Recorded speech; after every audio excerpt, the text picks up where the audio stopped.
gamers. Today we're going to be doing how to play Byzantines in season 10 and 11. Now the end of the season is slowly approaching. If there's any massive changes to Byzantine, I will update this guide or make a new one with a new build. But this playstyle that I'm going to show you should be good for the current season and season 11, which is the upcoming one, I think at the end of June. So let's get into it.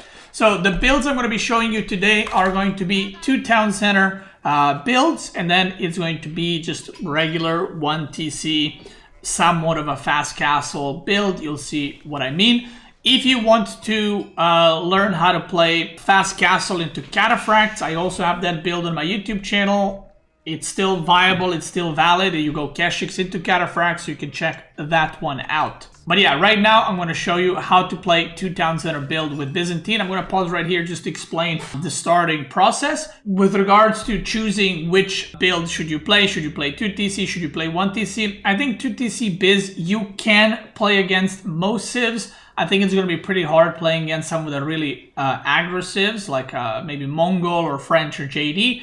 But against any civilization that either goes 2 TC or Castle Rush or is a bit slower or they got Cow Boom or something, I think 2 TC Byzantine is great because you can outboom them pretty heavily. So the way you're going to start is you're going to take 2 villagers. So the moment the game starts, you're going to take 2 villagers and you're going to build a mining camp, and then you're going to build a house and another building, preferably stone mining camp. Now, the reason you do this, because we're not going to be mining any stone. So you want to build 3 buildings so that you can get your first cistern up and you can actually get that increased gather rate. Now, in this one was very nice because I made a mining camp, house, mining camp, and then right back to gold. Sometimes you would have stone here and gold there. So in that case, I would put a house here, I would put mining camp and maybe make a lumber camp here, right? So if the mining camp for the stone is pretty close to the gold, you can do that one. If not, just make a lumber camp, and that way you get enough stone for the cistern, and then you can position the cistern as well. Now, where do you put the first cistern with 2 TC? You want to put it so it touches the stone and the wood. That is the most important thing, because you're going to be having a lot of workers with those 2 resources very early on. Again, in this one, it was really good because I managed to, look at this positioning. I managed to put a cistern here. It's covering the wood line, the sheep, obviously, the gold, and the stone. So this is the perfect case scenario. But sometimes, you know, you're going to have like a resource there that's going to be out of bounds, and maybe you won't be able to have gold on it or something like that. So I put 3 on gold here. You can put 3, but 2 is also more than fine. The reason I put 3 here, by the way, is that because I was like, well, the moment I get 200, I can just go to stone quickly, so I'm not losing much mining time. But if my gold was like on the other side, it would have been a bit of a problem. So you want to go, you pull 2 to build the buildings, then you want to go those 2 on gold, 8 on food, 3rd on gold, and then you age up with 2. That is the very important part. The reason we're aging up with 2 is because we are not going to need to age up faster, and aging up with 2 villagers will allow you to build a town center pretty much immediately. As you're aging up, you're going to put 4 on stone. Okay, that is a very specific number that you need. Twitch lagging. If YouTube is fine, we continue. So hopefully it's fine. So you're going to put 4 on stone, and then you're going to rally everything else onto the wood. Obviously you need to chop 50 wood in order to build a lumber camp. And from then on out, you're just going to gather wood and stone to get a second TC going. And you're going to leave 4 on food as well, so you can produce villagers, you can see right here. So once that happens, boom. Once that happens, you will have basically plenty of stone. You're going to have enough wood. You are going to need to build a house at some point, which I did right here. And yeah, so now we're waiting for 400. The moment the landmark is close to finishing, you can just pull the villagers from sheep and send it there, because you do want to get those berries ASAP as well for your mercenaries later on. Now, these guys in stone, you will leave them there for quite a while, okay? You're gonna leave them there for quite a while. The reason for that is, even though I have enough stone for the second TC, I want to get cisterns as well. And choosing the second town center positioning depends what city you're playing against, how much time you have to place down the TC. So if I was playing against like an, you know, French or JD, I would not put TC here because there's a good chance a knight would come and kill me. Maybe I would put TC on gold, maybe I would just put it on the wood line. But I am playing against Malian, which is a bit of a slower civ. They take a bit of time to boom up, even if they're going somewhat aggro. It takes a little bit, so I was like, you know what? I'm just gonna go for the TC here. It's gonna protect my wood line and the berries as well. So immediately I'm going to start getting the second cistern, and again these 4 guys are going to stay there until you have 5 cisterns up as well. So this will boost your income insane amounts. Now again, if you want to play like this, have in mind that playing like this or this greedy against aggressives will be pretty painful, okay? Because you might be bleeding workers. So, the first cistern, I'm going to connect it here. The second one will soon follow all the way there. And right now, my goal is, with this build, if you're playing against like a fast castle civ, you want to try and age up as fast as possible, right? You want to just boom up and have your economy carry you into the castle age. If you're playing against like someone's going aggro and they're making units, you want to put a lot of workers onto the wood, and you want to start adding your production buildings. First one being probably the Mercenary, because you have a lot of oil, so you can immediately produce longbows if needed. So depending what you're facing is what you're going to be making. So the cistern making is still continuing. You can see I have enough stone for another one. I want to make sure I have thing all the way there. Now I could have also made the TC on the deer, by the way. It wouldn't be a bad choice, but I was playing on Lipany, which has a lot of berry patches, so I was like, well, let's do that. So there's the cistern coming, and right now I have 5, I'm rallying workers onto 6 workers onto the wood, because in this game I noticed that he was going for the cows, and I saw the second pit mine, so I knew that there was no aggression coming, so I didn't need to panic or make some immediate units or whatever else, okay? So what I decided to do is just open up with Mercenary House. Then I'm going to make, I think I made stables, because I'm going to see this archer range in a second.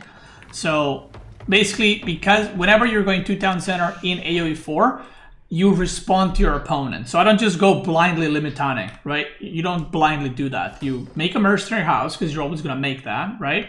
And then you scout, and you see, okay, I see an archer range. I don't see anything else. So I go, okay, well, I'm not going to make barracks, because why would I counter myself? I'm just going to make stables instead. So your opponent dictates the game, and you respond to what they're doing, okay? Now, because he made an archer range, I'm going to pull 2 more workers for a total of 8 on wood, just so I can produce units consistently and not have to worry about, you know, not having enough wood for houses or anything like that. We're going to go for Mercenary Contract for the Longbows. Now, let's talk about Mercenary Contracts regarding 2TC plays.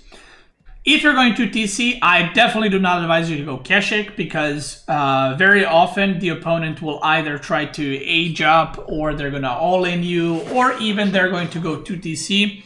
And while Keshiks can be useful and can be cool, they fall off quite fast as the game progresses. And then the other mercenaries from that are Ghulams and Elephants.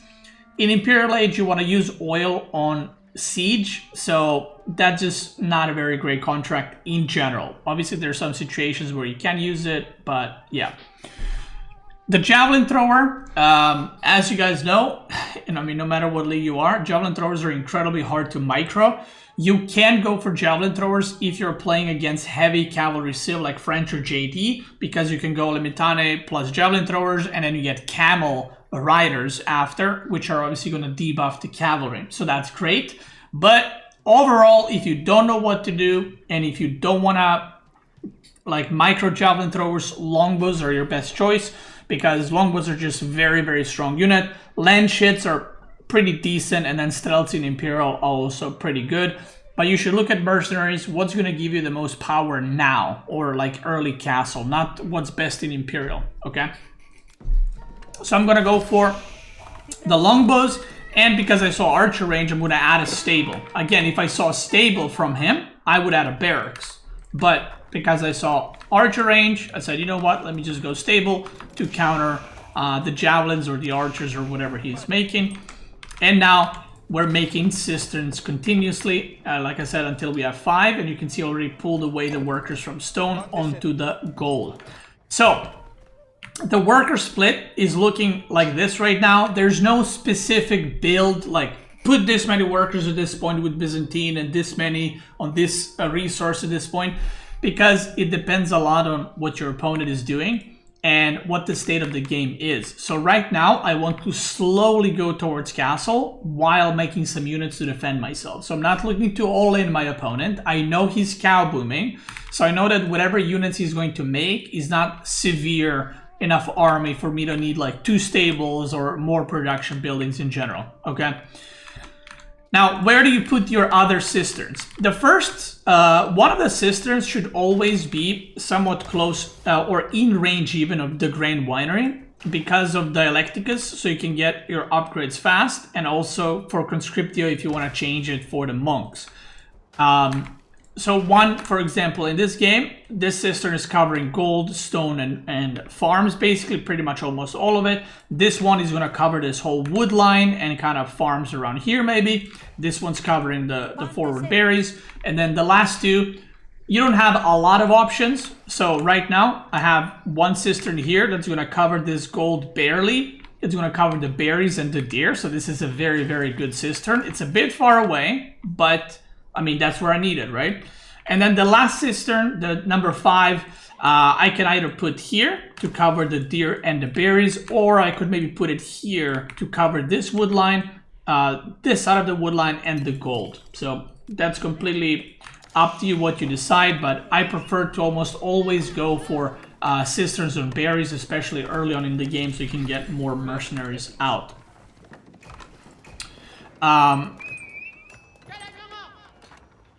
So, yeah. Anyway. So as I'm building that up, I'm building some horsemen. I got some longbows. I'm going to get some upgrades. Again, having Dialecticus on is very important. One advice I would give you guys is always have your military buildings around one of your cisterns so that you can have Conscriptio on at all times so that you can produce units a lot faster. Look at my horseman production time with 4 cisterns. Give it a second.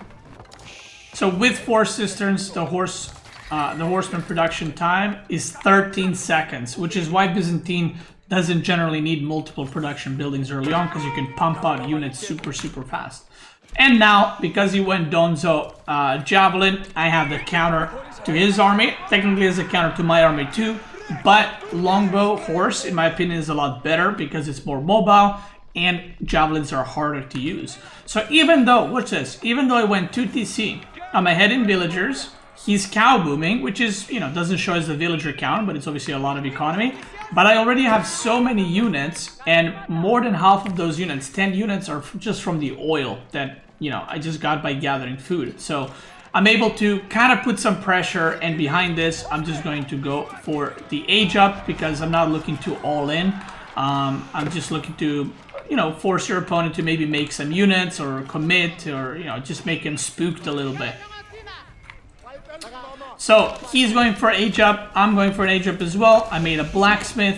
Now, one place that I like to put my blacksmith, like 99% of the time, is wherever the first cistern is, or whichever the cistern is that covers your Grand Winery. I usually would put blacksmith here, so that when I activate Dialecticus here, both my Grand Winery upgrades quicker and blacksmith, so that way I don't have to think about it. I can just leave it on and that's it.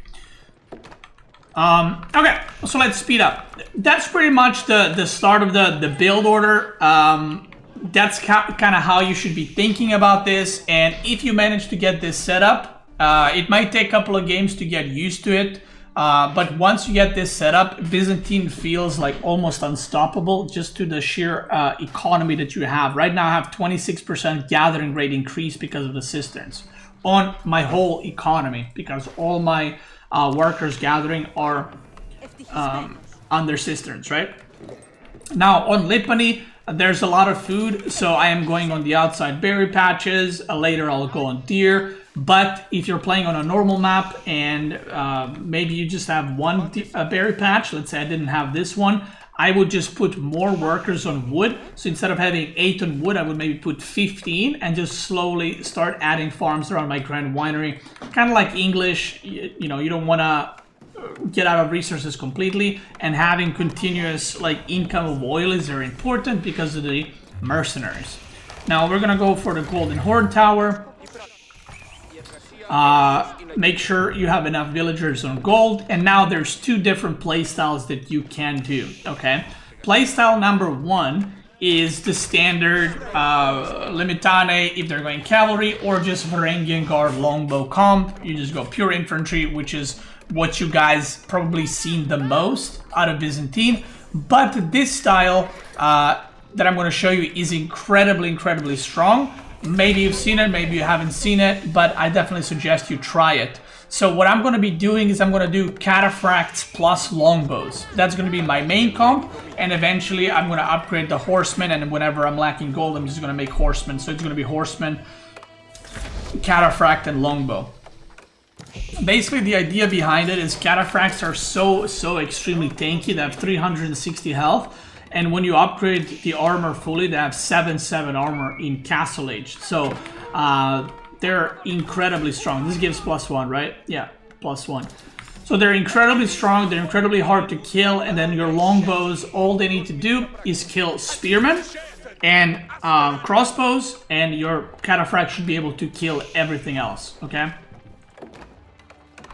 So right now you can see I'm slowly adding villagers and wood, because if this was a normal map, I would need to do this a bit earlier, but because Lipany has a bit more food, I could have delayed it a little bit, and now I'm adding villagers on wood so I can start plopping down the farms, okay?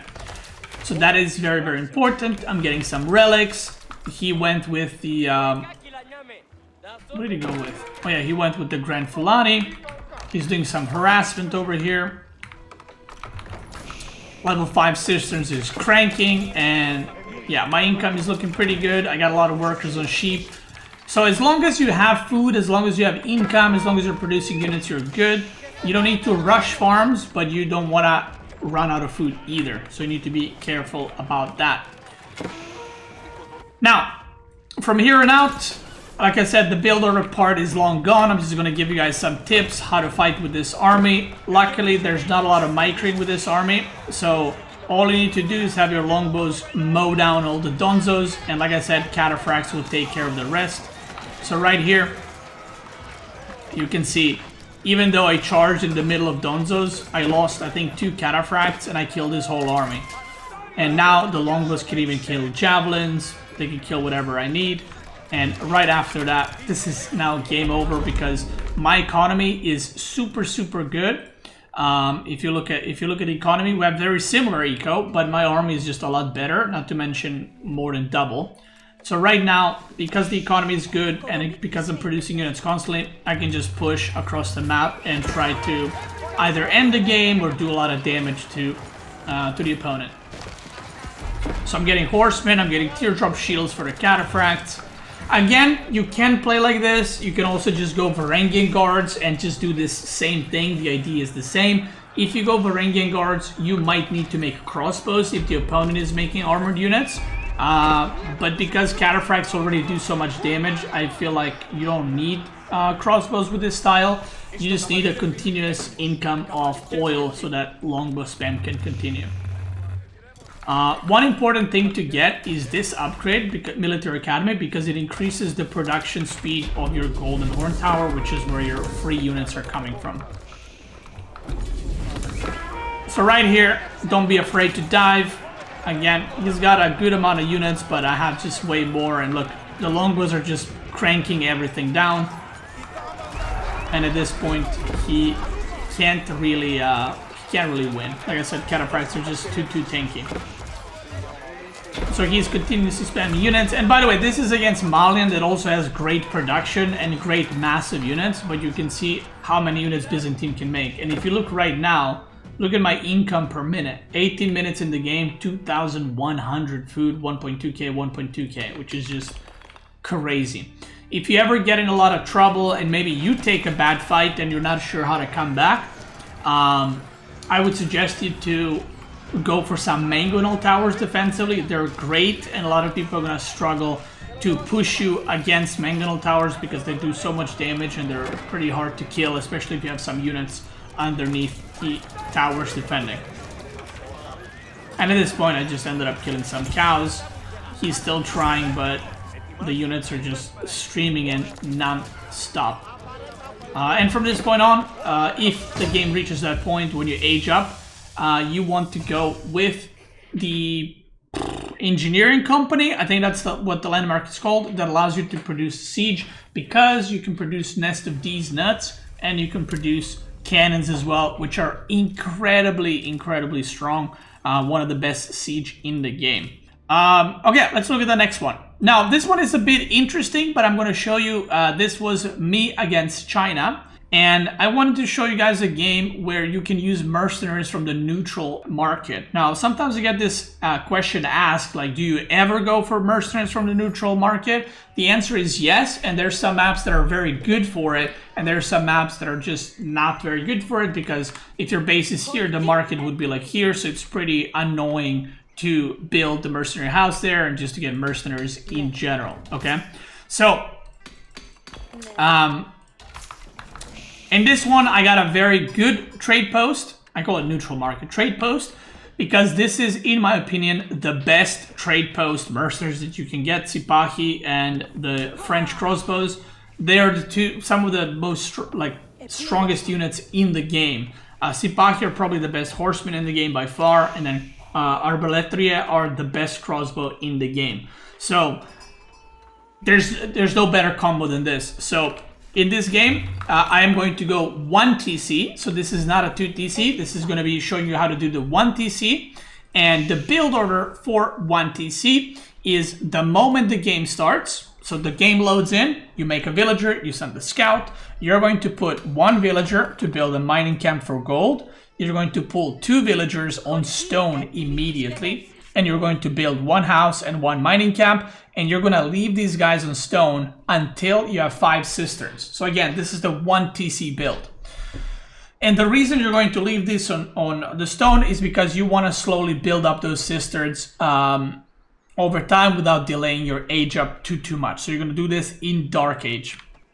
And then you're going to rally onto the food. And obviously you're going to build cistern. Once again, the perfect cistern in this case would be the one that catches the stone, food, and gold.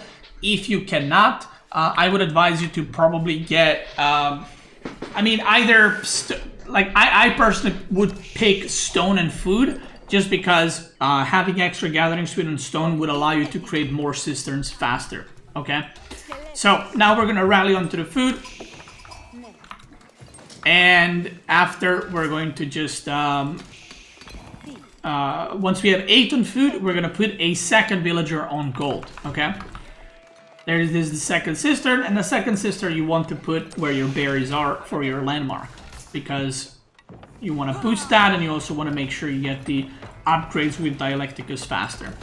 So we're gonna connect that immediately. And I personally like to age up with 3 workers doing this build. The reason I don't like putting more workers is because I feel like you don't gain anything by aging up quicker.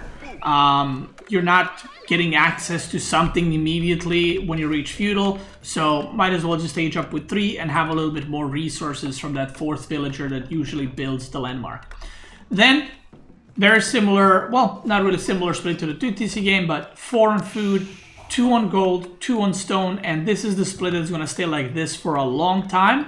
The 2 guys in gold you're going to use for upgrades. The 2 guys in stone you're going to use for cisterns, okay? And then the rest you're going to put on the wood. So the reason we're going to put workers on wood, obviously we need perhaps a tower, we need barracks or stable, we need mercenary house, and also we're going to use that wood to slowly add farms. And once again, where does my cistern go? well, there's a little gold here and berries, so that's a very good one. So I'm kind of looking to add my 4th cistern here. So I get deer, all these berries, maybe even a boar, and then 5th one all the way to the top there. And again, my economy is in a perfect situation where everything is covered under the cistern. Now, how many workers do you put on wood if you're going 1 TC? I would advise you to put between 8 and 10. The differences might seem small, but they're not. 10 will allow you to have extra wood income so that you can slowly add farms. 8 will allow you to basically have more units early on, but you're not going to be able to transition to farms as fast. Now, on this map, there's a lot of berries, so I don't need to make farms super early. So, yeah, I would suggest 9 is a good kind of in between. So 9 workers on wood, and then the moment the age up completes, you're going to put villagers on the food, and you're going to rally onto the berries because you want to get those mercenaries as well. Now, I'm playing against China, and I don't think I scouted the base yet since he aged up, so I didn't know what he was going for. But it's very common at the top level for China to go for pro scouts. So I just assumed it's pro scouting, and I went with barracks plus a mercenary house right here. Because I assume he's going to go pro scouts, so I'm going to go Limitane to kind of deny that. So this is a game where you can see I didn't scout properly. If I did, I would have made stables here because of the archer range. So there's another cistern happening. One tip that I can give you regarding the cisterns and producing them is when you have a cistern that's this far away, a lot of people, what they do is they put cistern and then they connect it from here to there. But what that does, if you start the connection here all the way to there, the villager will start building from here all the way to your base, right? But if you do it the other way around, so if you start producing aqueducts all the way there, that means that the moment the cistern goes live, it's going to be level 5 because it's already connected. So that way, you don't wait the villager to travel there and all the way back in order to make it fully connected. Does that make sense? It's a small thing, but I feel like it's pretty nice to know. It's not a hard thing to do. So Dialecticus is up here with the lumber camp and a grand winery. And you can see me, I'm sending Limitane to the deer to deny it. And then when I arrived, there was a bunch of archers, which I was like, oh, okay. And now this is the thing. So I was ready to produce longbows and just play Limitane longbow. But then I saw massive archers. So what I do, I go for Sipahi. And again, Sipahi are just incredibly good. So at this point, even if my opponent goes for like horsemen or something, then I have Limitane plus Sipahi, which is going to destroy his comp. Now, when you're playing one town center, once you start running out of food, I'm talking about the main berry patch. What you want to do is you don't just send all the workers on the other berry patch and be like, well, I hope this works. What you do is you send 5. I think I send 1 back. What you want to do is you send 5, you build a tower, and you build a mill. And I'm going to do the same on the other side. So that way, even if you get raided, your workers are safe. Now, what I did in this game, because I noticed that he is not pro scouting, and I was a bit confused because, like I said, pro scouting is so prevalent at the top level. I just decided to go to castle. So I pulled 5 villagers from the wood, or 6 villagers from the wood, and I built the tower here and the mill so I can get those berries.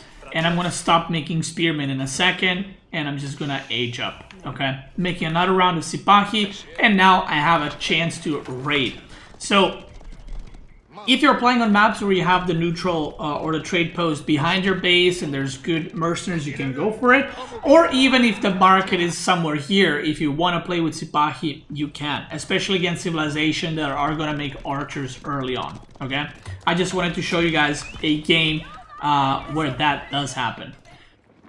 So at this point, I see him playing pretty defensive. So because of that, I just take all my food villagers and send them to the berries because I feel like I see that he's not really pushing. He's probably trying to age up, so I'm trying to put some pressure.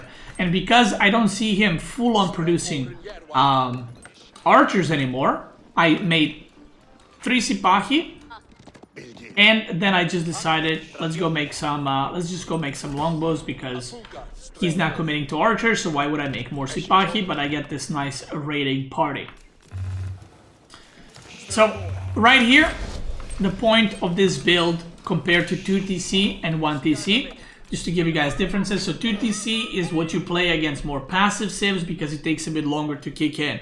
Playing 1 TC, you usually want to play it against aggro civs, against civilizations that are going to fight you in feudal, and against civilizations that are going for pro scouting. The reason for that is your whole goal is to get the 5 cisterns up as fast as possible, make sure your economy is established, not die in feudal, like make the unit counters needed to defeat his army, and then get to castle. Now this is very important. You might be wondering, well, if you're setting up this much for feudal, or making so many units and stuff, why don't you just stay in feudal forever, or try to all in feudal? The problem with Byzantine and feudal age, they're very susceptible to opponent rushing castle and just making mass men-at-arms or something like that, because you don't have any units that deal good amount of damage to castle units. So for example, Abbasid has camel archers, Ayyubid has desert raiders, all the knight civs, well, they have knights. You have longbows, which do 1 more damage than a normal archer, but if the opponent gets +2 ranged armor, you will be tickling his armored units and you will suffer pretty badly. So it's very important to not fall into this trap with Byzantine where you just stay in feudal forever. You want to get out of feudal, okay? And another thing is, once you get to castle, you can't only, not only you get to upgrade your units, but you also get to get the Golden Horn Tower, which is going to produce more units and give you more resources per minute for free. So that's kind of the idea, and I just wanted to show you this game because I thought it was a cool game where it does show me going for trade post, which I know doesn't happen too often. So I just wanted to show you that it is viable, it is possible, and the good thing about this is, again, because I didn't see him making more archers, I did not make more Sipahi, but instead what I did is I went back to longbows, and when I age up, right, I'm aging up right now, so now I'm seeing a lot of palace guards. I see the palace guards right here. So my next unit of choice here will be the crossbows from the oil, and they're gonna do really well. Obviously I'm gonna upgrade my units first. And again, the build order part of this is done, so now I'm just gonna show you the general plan that I have. I'm gonna use Sipahi here to raid. I have 9-10 villagers on wood, and what you want to do again is slowly add farms around your TC to make sure you don't run out of food, okay? It is very important. Now we got longbows, the Limitani are tanking the palace guards, and we're just gonna clear up his whole army. Now this is, I feel like, Byzantine's strongest point.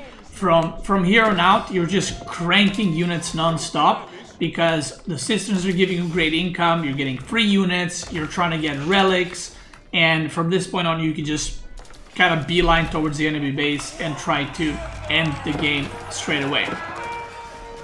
Now once again, this map, like the previous one, had a lot of food, so I didn't need to go early farms, but the next game that I'm going to show you, I run out of food very quickly, so you can see what that looks like.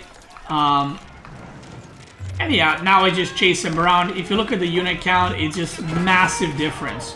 Even though not much has happened in the game, you can see why Byzantine is considered like a very strong civ. And at this point, you just want to keep pushing. You can add a second TC right now. Now would be a good time. Once the relic battle is over, like you guys get all the relics on the map, it's a good idea to add a couple of villagers onto the stone, maybe a couple of more onto the wood, and just get that second town center going. Because you don't want to fall behind in villagers, or especially if your opponent is 2 TC. But you want to make sure you're still producing, you're still putting pressure, and he can't really kill my army anymore, simply because the unit deficit is just too crazy, right? What I love about Biz is Springles are completely useless against it. So most civs, when you play pure infantry, Springles are very good. But because of Longbows and having extra range and extra damage, they can just pick off Springles very, very easily. And you don't have to even worry about that. As you can see, I had 5 Springles there. And I just killed them all. Super, super easy. And then he taps out. Now I'm going to show you a game where I played pretty bad. I lost quite a few villagers and I still managed to win. Because showing you perfect games is not the whole point of this. The point is, oh yeah, so I beat this guy and then this game he just left immediately. It was like, I'm not doing that again. So the point of these guys is not to show you, oh, if you play perfectly, you can win. Even if you play poorly or you don't play as well that game, you can still do some things to come back into it. So I'm going to show you right here. So this is going to be Byzantine versus JD, and this is also going to be 1TC play, just a little bit different, and we're playing on sunken lands where there's not a lot of food. Okay, so past 2 maps there was a bunch of food on Lipany and Carmel. Here, not so much, and especially not so many berries. There's only 1 extra berry patch near your base, and then the next one is the far away ones. So again, 1 on gold, 2 on stone. We build a cistern, and you can see here we have the situation that I was mentioning earlier. I prioritize the stone and the food, and once we get to 8 villagers, we're going to put another villager on the gold to make sure we can age up. Okay, there's another cistern, and again, watch this. I'm getting the gold, I'm getting the berries, and if I put my landmark here, I can get the upgrades from Dialecticus once again. One thing to note is be very careful if you're ever putting your aqueducts around your sheep. It actually bugs out the villagers and makes them go idle. So just be aware of that. If you're ever building aqueducts like this, it will make your villagers go idle for a second or two. Okay, so that's very, very important to know. Okay, so we're gonna age up. Once again, we're gonna go 3 on the age up. We're gonna go 4 on the wood, and you can see the worker split is pretty much the same as the last game. We're gonna get a lumber camp. We're gonna get another cistern right here. This one will cover the wood line. Now I cannot go cistern straight away all the way to here because my opponent is now playing an aggressive, and I'm just gonna lose a villager if I do that. So that's something you need to be careful of. So I aged up here, and I went ahead and tried to build up a tower. Now I got caught off guard here a little bit, and I'll explain why. So usually at the top level, people go 1 night into pro scouting, maybe 2 nights. This guy skipped pro scouting, so the knights just kept coming in, which made the game very, very awkward for me. Okay, and that's why it was a bit of a struggle, which you will see. So right here, I blocked the charge with the scout. I have barracks already coming up. I have mercenary house coming up, so all pretty standard. My tower upgrades, and this is where I was like, okay, this is pretty good for me. This knight is almost dead, and now he's gonna go pro scouting, and I'll be in a really good spot because he can't really put much pressure on me, especially because this knight is so low HP. But then he just goes in, and I was like, uh-oh. I activate the Acritoid defense, so my villagers have extra armor. I actually lost a villager, and he's just sending the JD in. And now I have food idle because I can't gather because of this JD. So I was just like, okay, this is not good. And then this is where the problem comes, because the second knight arrives, which usually doesn't happen. So I was like, uh-oh. So more idle time. The JD does go down, and 1 knight does go down, but this was a very good start for him. If that JD survived, that would be pretty bad for me. Now, in this game, watch this. This is the adjustment that I'm making right now. So I have all the stone I need. So I pulled the guys off of the stone. The problem is I cannot make cisterns here because the knights will kill me. So I have to pause on that for a little bit. And I need to get spears out and mercenaries so I can actually protect my villagers and make sure the cisterns are out there. Now, because I wasn't gathering berries, my mercenaries are also delayed. And what I noticed is that he is committing heavily to knights. Okay, so I added a second barracks. I'm trying to get the cistern going on the top side, and I'm gonna slowly add berries right now. Okay, so you can see my food is slowly running out. Oh, I'm gonna slowly add farms for the berries, sorry. And right now I have, look at this, no upgrades. I just have wheelbarrow and limited upgrade. I don't have double broadaxe, I don't have horticulture, no blacksmith upgrades, nothing. Because again, this start was pretty bad for me. Then I lose another villager, and it looks like a bit of a disaster game. He almost has as many knights as I have spearmen, which is usually not a good thing. So the good thing is I see that the knights are all here, so I just say, you know what, I'm just gonna send this guy, hopefully he makes it. I finish this cistern. I'm making a blacksmith over here in the back, even though I have no gold yet, but I'm gonna put some villagers there very, very soon. I have some sheep, but sadly my oil income is gonna plummet quite a bit because I'm about to be out of berries. So you can see fourth farm coming up. Now I have a couple of choices.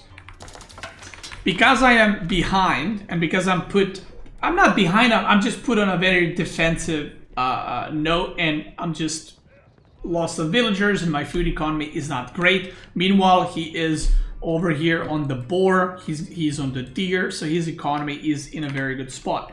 So I have a couple of options. I can just go on berries, and then mass transition to wood, and then make farms, which is gonna kind of plummet my food income quite a bit at the point.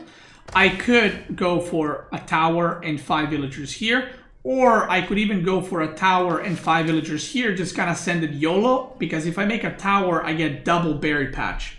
So this is what I do. Watch this. Because I'm so defensive, and if I do any of these moves, like let's say I send my workers there, he can just raid. If I send my units there, he can raid me here. So this is what I do. I saw that he's on the boar, so I just decide to send a group of units.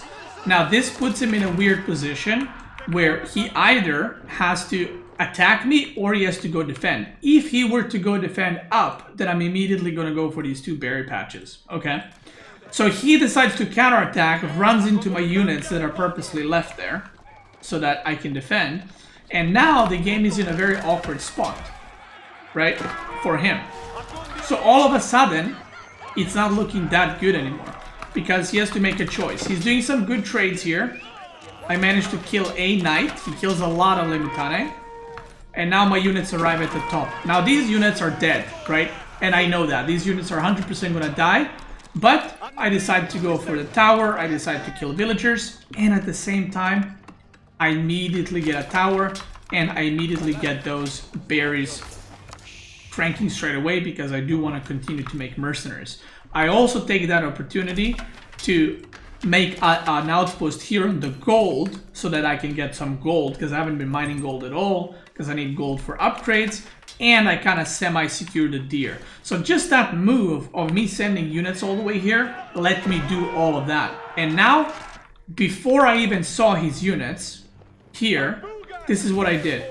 I waited. I gave him a little bit of time for the units to move up, and then I went to the east side to immediately punish the east side, which is where the deer are and when the gold is. So, obviously I knew he's gonna go there defend, so I already pre-sent the army to this side. And at this point, by me attacking him, even though he has raiding units, he's the one that's defending. So I kill a villager or 2 over here on the gold. Now I know he's going to be chasing that army, so I just decide to go back ASAP. I don't want to lose anything there. Level 5 Cistern is in. I'm getting some tower upgrades. I'm also getting the 45 outpost as well. He tries to catch me here and engage. By the way, his JD got a lot of experience this game. He gets a pretty bad engage here. Loses a lot of knights. I have some Limitane harassing. And meanwhile, this whole time, my food income is dropping because my sheep just ran out. I'm just going to go on the deer here, and I'm just playing defensive. Now, I told you guys that usually with Byzantine you want to go fast castle, but sometimes in games like this, you have to continue making units or you will simply die, okay?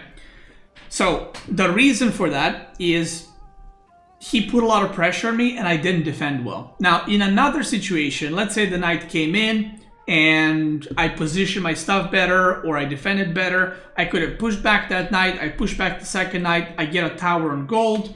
I slowly add farm here and there. And with 10 longbows and 10 limitane, I can just age up under a tower, and playing defensive, he can't really do much, okay?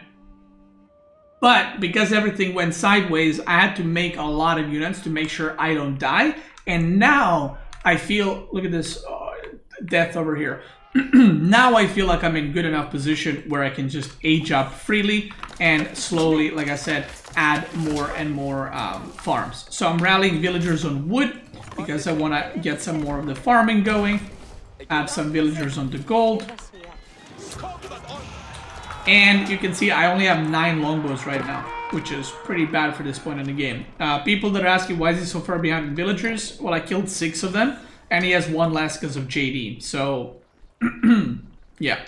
Or maybe he had some idle time on TC because of all the pressure that's happening around the map. So I do another 5 limitane sending here. He goes for the engagement.